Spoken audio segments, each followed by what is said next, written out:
Apa-apaan Bu, anak saya kan normal, tidak berkebutuhan khusus. Kenapa disamakan dengan berkebutuhan khusus? Pokoknya intinya di sini anak saya dipisahkan dengan anak autis. Pada dasarnya, semua anak itu memiliki kelebihan tertentu.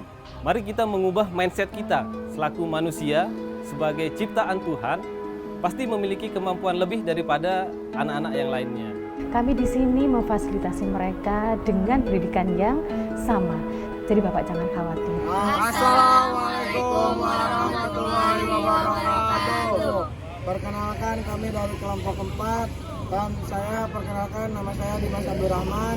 Nama saya Hijrah Medinatul Haq. Saya Alia Zahra. Saya Pita Rospita. Saya Sri Gita Kanangawati. Saya Muhammad Wijaya Kusuma.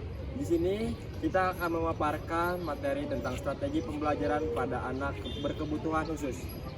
Strategi pembelajaran bagi anak berkebutuhan khusus merupakan pendekatan yang dirancang untuk menyesuaikan proses belajar dengan karakteristik, kebutuhan, dan potensi masing-masing peserta didik. Prinsip utama dalam pembelajaran ABK adalah inklusivitas, fleksibilitas, dan individualisasi. Pembelajaran berpusat pada peserta didik atau student center learning. Guru tidak menyamakan metode, tetapi menyesuaikan cara mengajar dengan kemampuan gaya belajar ABK.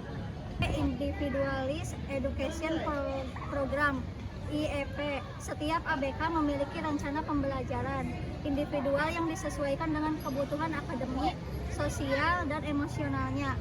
Modifikasi kurikulum. Materi, metode, media, dan penelitian disesuaikan tanpa menghilangkan tujuan utama pembelajaran. Selanjutnya ada pendekatan multisensori, yaitu pembelajaran yang melibatkan lebih dari satu indera, yaitu seperti visual, auditori, dan kinestik, agar anak berkebutuhan khusus lebih mudah memahami materi. Lingkungan belajar yang aman dan mendukung.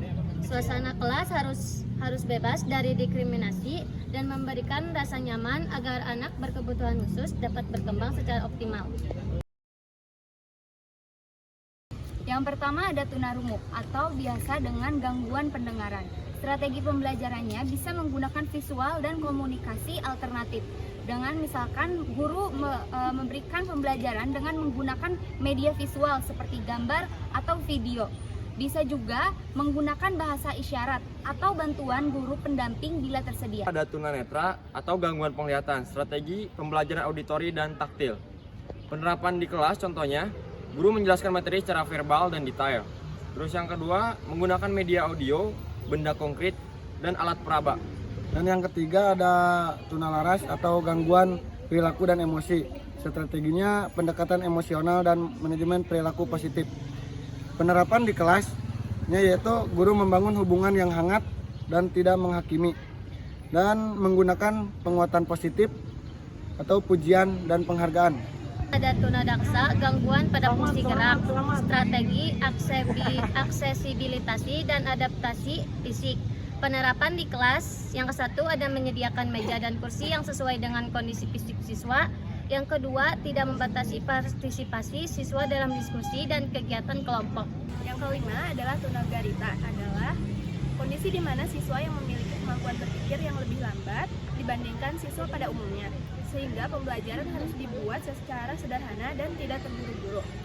Adapun strategi yang digunakan adalah pembelajaran bertahap dan konkret, yaitu guru dapat menyampaikan materi sedikit demi sedikit dari yang paling mudah ke yang lebih sulit, serta menggunakan benda yang nyata atau contoh langsung agar siswa lebih mudah memahami, mengingat, dan menerapkan pelajaran dalam kegiatan sehari-hari.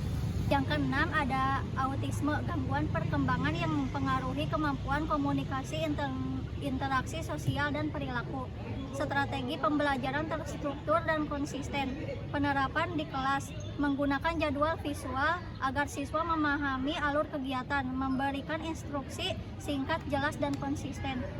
Yang ketiga, mengurangi stimulus berlebihan, suara, cahaya, memberikan penguatan positif atau perilaku dan fokus belajar. Sebagai calon guru, kami menyadari bahwa setiap anak adalah unik dan memiliki cara belajar yang berbeda, termasuk anak berkebutuhan khusus. Pembelajaran yang efektif bukan tentang menyamakan semua siswa, tetapi tentang memberikan kesempatan yang adil bagi setiap anak untuk berkembang.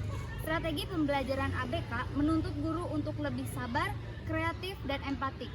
Guru tidak hanya berperan sebagai pengajar, tetapi juga sebagai pendamping dan fasilitator dalam proses belajar siswa.